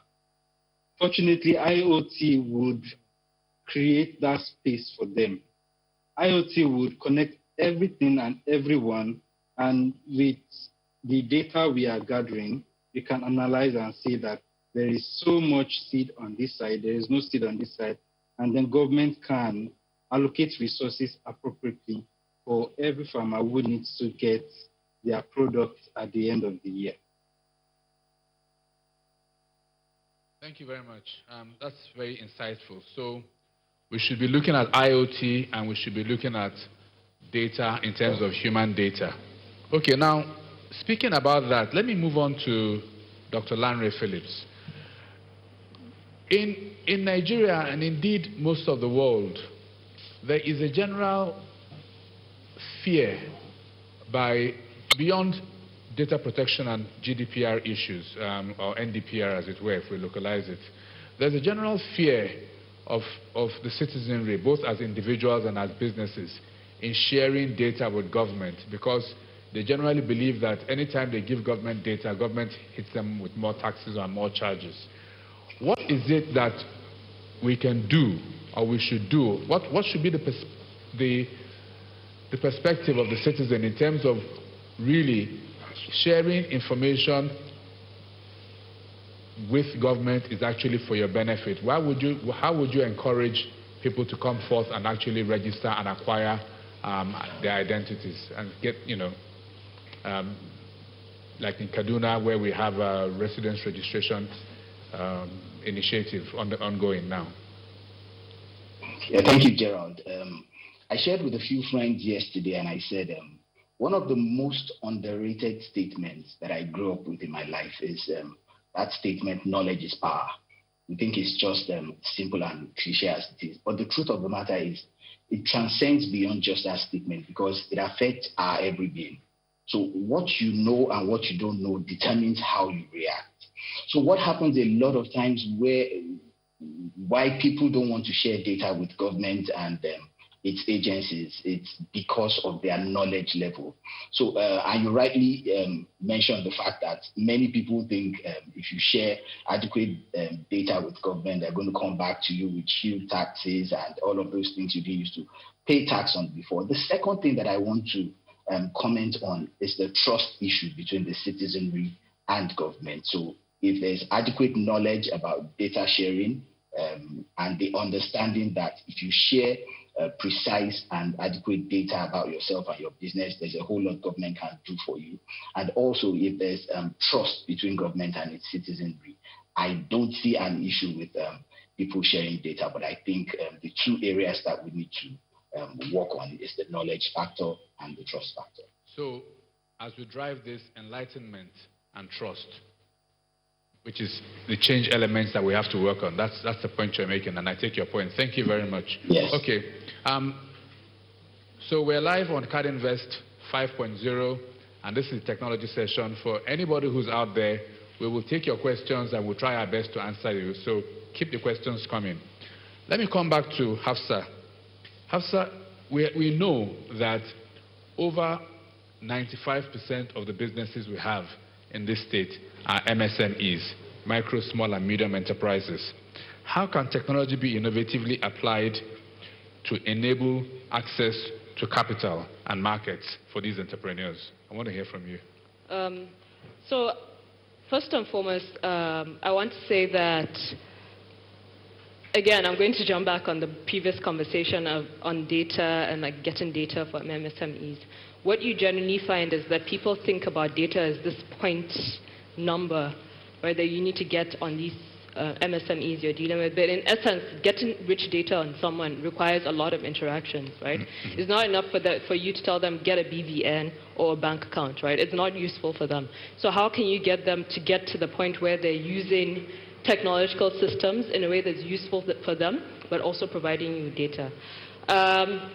Speaking of how we can get them to markets, I think we need to think about the specific situations in which they are in, right? So an example I would like to give is that we've been dealing with MSMEs and trying to get them to get financial services, all of that stuff. And what we generally find is that there's a lot of mistrust on what we're coming with. There's a lot of mistrust around, trying to get agents to work with them, all of that. But once we take the time and we get them to see that they can actually transact, they can get off-takers, they take in that technology and utilize it in a way that's effective for them. For financial services, what we've been finding is that what they need the most is actually data on these businesses and what these businesses are selling, and also ensuring that we communicate with the businesses in a way that these businesses understand. So if we help them do that, they're able to reach these businesses and give them loans and all other financial services. Okay, so just like the last speaker, you're emphasizing on outreach and interaction, connection. Yes, connection, outreach, trust, giving them something that they actually want. Okay. And, we have a question from Barbara Barungi to, as actually one of my questions, so it's Barbara's now, to CEO Collab. What should the government do to provide a more enabling ecosystem for tech startups and other such initiatives? That's a super interesting question. First of all, I'll say I think the government is doing the most important thing, which is staying out of the way. That to a large extent is, what's really important. Now, that aside, I think, again, like I earlier said, the government needs to think about like the ecosystem approach to everything. How do all the other things they're trying to do, how are they complementary with tech? How can technology make all the other things as well more efficient? And then how can you domesticate or localize or provide the opportunities for the people that are around, that pick up these skills here? So one of our biggest and most interesting challenges is retention. We think about talent as a pipeline process versus a retention process. So we don't want, in fact, if our Collab, if you're there for like, we've been open for 4 years. So if you've been there for 3 years, there's probably a problem. We're either not doing well or there's something wrong with you. We think about it as a system where you come in at some point and then at some point you grow too big for us, because that's really what we want. But what we're finding is that for a lot of our talent are leaving Kaduna as soon as they can. So we have people in Rwanda, we have people working at Goldman Sachs in the UK, we have people in Kenya, we have a lot of people in Lagos. And that's just because the markets are there to absorb them. But if you think about this holistic approach, okay, so we're getting faster data for everyone, right? What kind of services can we build on top of that so that everyone can get on? When everybody gets on those services, you now start to think about what kind of opportunities, since we now have everyone on these services, what kind of opportunities can we layer on top of it? So some of these things, like I said, are happening. I renewed my driver's license recently and not driver's license, sorry, my vehicle license, and realized I could do it online. Yeah. That's great. You can do your BPR online. That's great. You can do your taxes online. Super great. How can you now start to then layer other things on top of this to make like the citizens' everyday, today engagement build on top of those platforms? As soon as you start to do that, two things happen. You start to get more data based on the interactions, which is what she was talking about, based on the constant interactions that these people are doing. And off of that data, you can also now start to provide even more services or encourage even more services to go online. And the government can do a really important bit, which is not something we've talked about, but can do also a lot in shaping habits, right? Like if you force everybody to go online, if you force people to stop coming to the office with paper, it automatically takes them online. I was talking to someone I'll call one of my aunties just 2 or 3 days ago, and she was telling me how before COVID she had never done anything online, but now she's in so many courses over Zoom that she's even overwhelmed. That's just the power of habit, like shaping habit.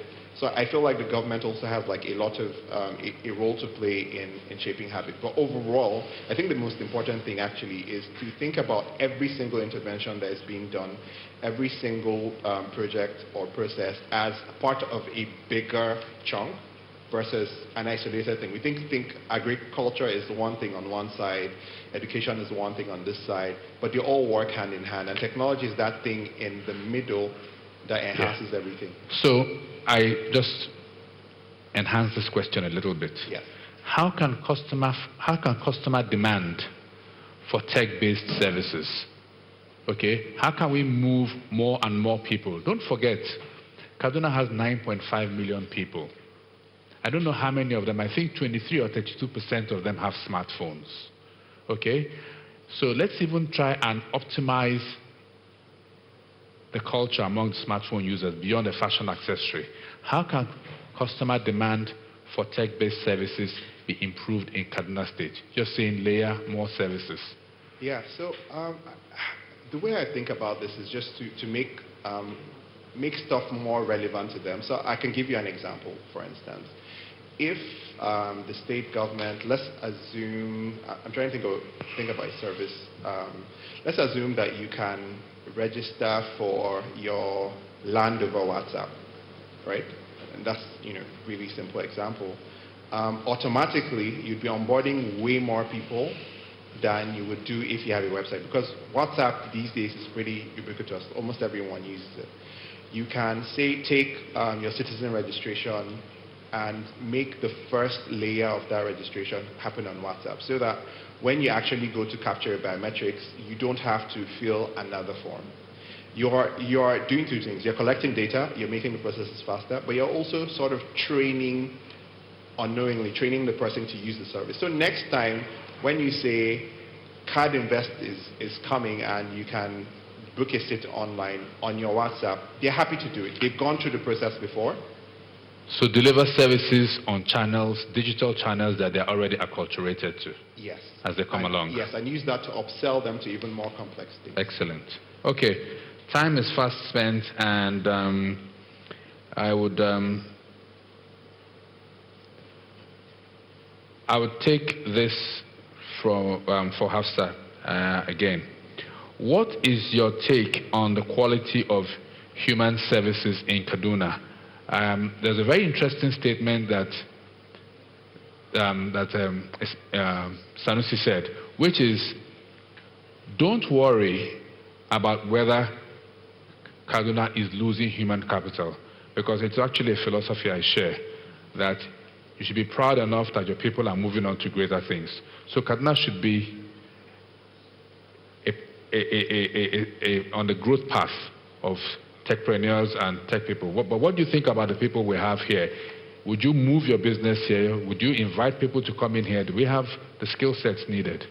I think that Kaduna definitely has the skill sets needed, right? So one thing I find in hiring staff is a lot of them would prefer to be in Abuja and Lagos, not because Abuja and Lagos is better, not even because of pay, but because of exposure, right? There are a lot of people like them that are based in those locations. It's better for their growth because they are able to access all the resources they need to help them grow. So my take on it is going back to what Sanusi said about having ecosystems. Ecosystems allow these people to come back because they know they have a range of resources to tap to enable them to go. And again, it shouldn't be seen as a pipeline for just keeping them in one place. Again, like people say, people want a place that enables them to go to the next level of their lives. Okay. So, yeah. Okay. Well, I'm sure to make Sanusi and yourself happy to know that Kaduna State Government, and we're working on partnerships. We'll probably come to both of you. We're going to build out more co-working spaces, digital hubs. I hope I don't get fired for this, but I can commit the governor to building out 2 by the end of the year, okay? And we'll put all the basic infrastructure in place. And all those bright people that are out there that want to contribute to the technology ecosystem, to service provision, to driving a digital society, will be able to get their starts from these locations. So we want to reduce the capital barrier because, each person should not provide all their own infrastructure, especially for young startups. It's not a capital profit-making venture. It's more of a human capital development venture. Okay, so so that's great. Do we have any last words from Dr. Phillips? HP. Yes. From me, I once again want to congratulate the Kaduna State Government. I think it's one of the phenomenal things that the state government has done. In terms of technology, Kaduna is probably one of the states at the forefront in this country, and we're happy to be associated with Kaduna State, and of course we wish Kaduna State well. Okay. Thank you. Muiwa, TechPoint is quite big. You're all over the place. I want the commitment from you and that is that you pay attention to Kaduna State and you keep us on our toes. What do you have to say to that? Sure, we are up to the task. I believe we visited Kaduna State in 2016, around the time that CoLab launched, and we did some coverage on activities that happen in Kaduna. So I can promise that we'll pay more attention now, as all the things you've talked about are coming through, like the co-working spaces and maybe other things that are disposed. I can promise that we'll be paying more attention. We would also be building out a digital village for artisanal level work. Sorry, I didn't get that. I said we'll also be building out a digital village at that level of okay. Yeah. So we'll pay close attention and then we'll keep. Okay. Yeah. Right. And Shola? Yes. IoT in agriculture. We need to partner with you. Kaduna is the biggest state in Nigeria for agriculture. So we need to. Yeah, I quite agree with you. So we need to work with you. You have some bright ideas. We need to practicalize them. When are we going to start? As soon as you're ready, we are down for work. You're ready? Yes. If you say come tomorrow, we come. Come tomorrow. Okay. All right. So I think we've just about run out of time. People have been gesturing at us from behind the screens here. So thank you very much. I hope this session has been worth everybody's while, and you've learned that Kaduna is the place to be.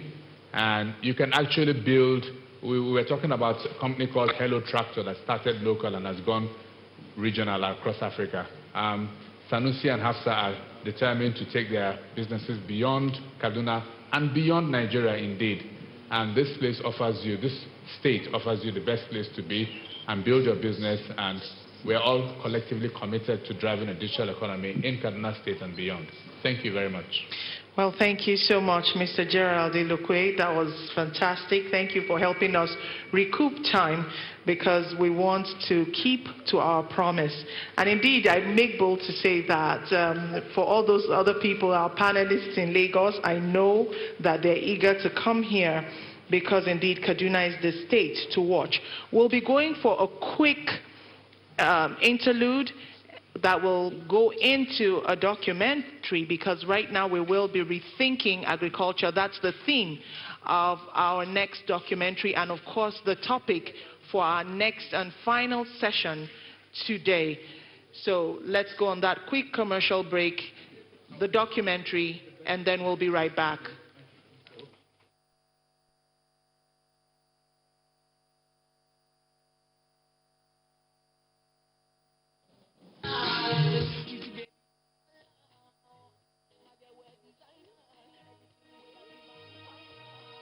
In terms of population concentration and market potentials, 4 of the 10 major cities of Nigeria are within Kaduna and 200-kilometer radius. So distribution cost will not be a major problem to you. And it's only about 60% of agricultural land mass of Kaduna State that is being cultivated.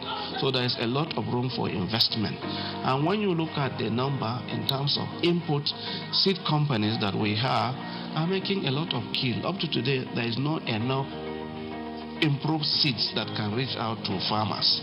So if you are looking at financing, agricultural financing and development of agricultural value chain aggregation, we have hardworking farmers in Kaduna State, and we have trustworthy communities. The state government has worked and structured the traditional institutions, linking the traditional institution, the agri-development agency, the favorable environment for investment that Kaduna State has provided through KADIPA and the favorable policies related to that. It is I think it's the best that anybody could ask for. The agricultural sector is vast and offers a wide range of investment opportunities in the value chain of crop, livestock, and livestock products production. As such, the Kaduna State government has initiated renewed efforts to promote investment in business opportunities and meet emerging markets in several agricultural produce such as cereals, tomatoes, sugarcane, ginger, meat, and milk products.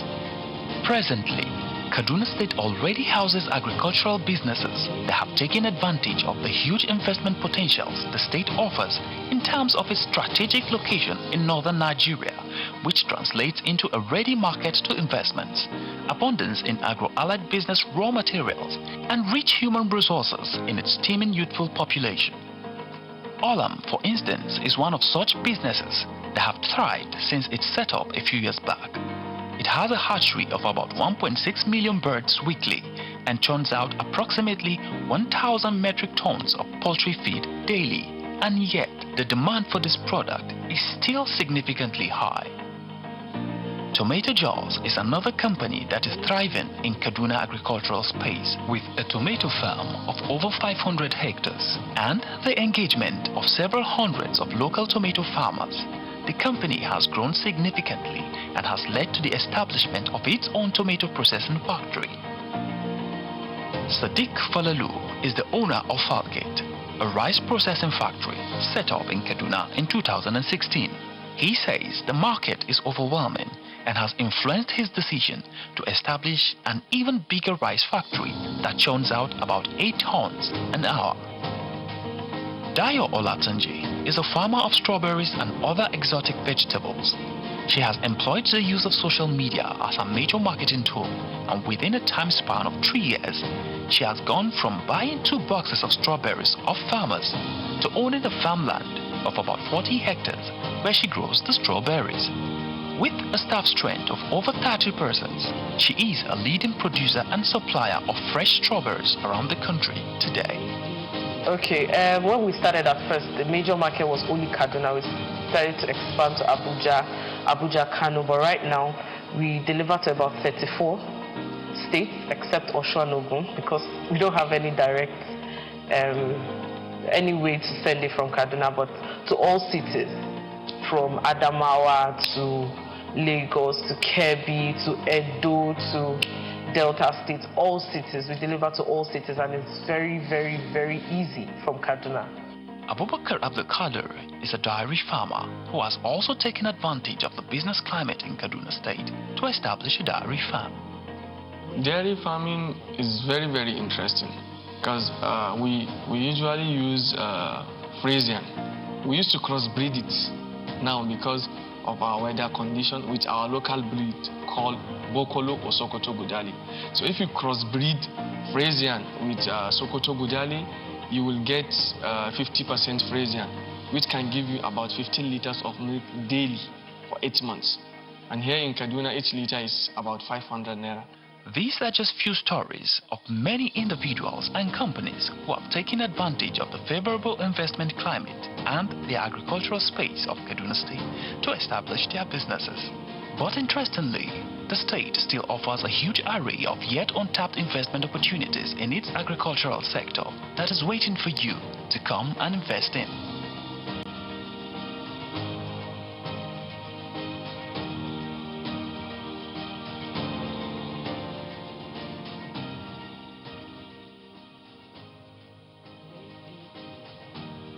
The world evolves every day, and new innovation and technological advancement is key to this evolution because it changes the manner in which things are done, characterized by the simplification of complex processes and improved efficiency in all facets of life. Most businesses today leverage hugely on technology and innovation in order to operate maximally and thrive advantageously amongst its competitors. The administration of Governor Nasser El-Rufai in 2015 ushered into Kaduna State innovative administrative practices and technology-based solutions to the process of governance in the state. This just shows the understanding of the administration on the role innovation and technology plays in growing and sustaining today's economies. As such, this understanding has continued to spread among the people of Kaduna State and has influenced the birth of new innovations integrated with technology to help businesses.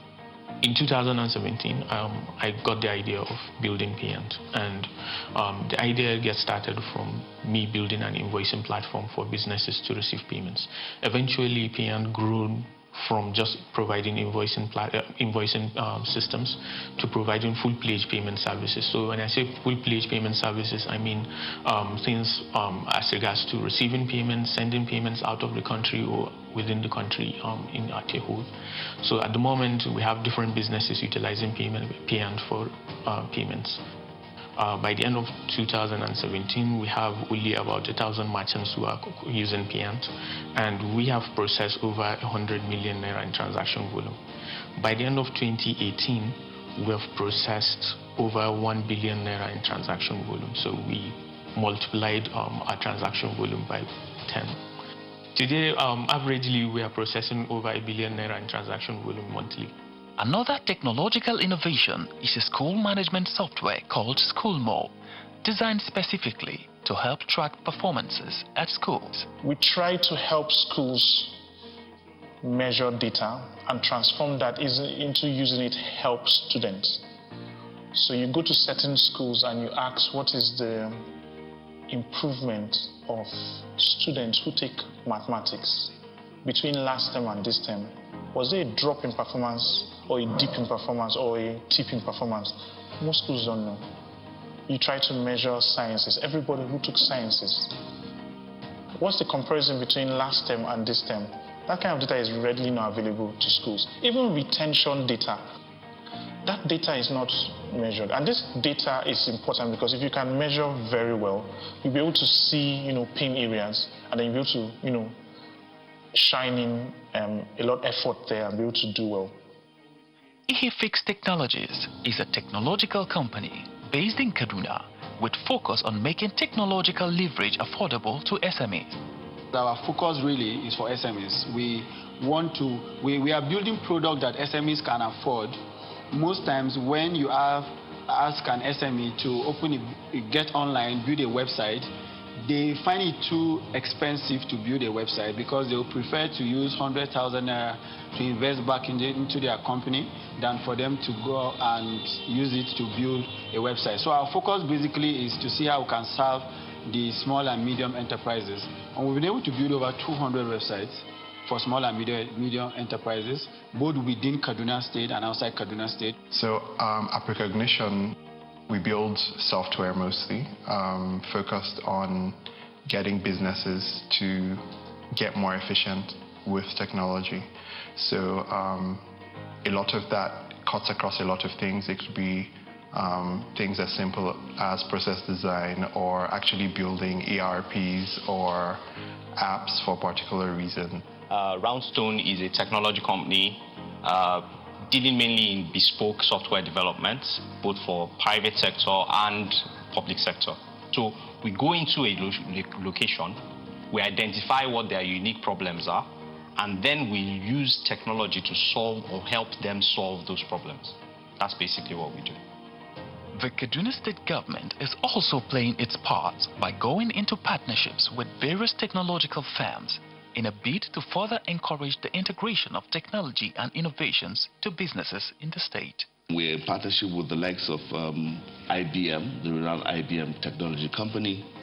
We're also in partnership with Precognition Nigeria Limited, popularly known as Collab, also in developing hub centers and all, but they're there in partnership, they're helping us. Also, we're actually working at going to a relationship also with iCreate, and trying to build a skills park here in Kaduna. We'll have all the technology people coming in and those that will be able to work, whether from the innovative perspective or from agri-tech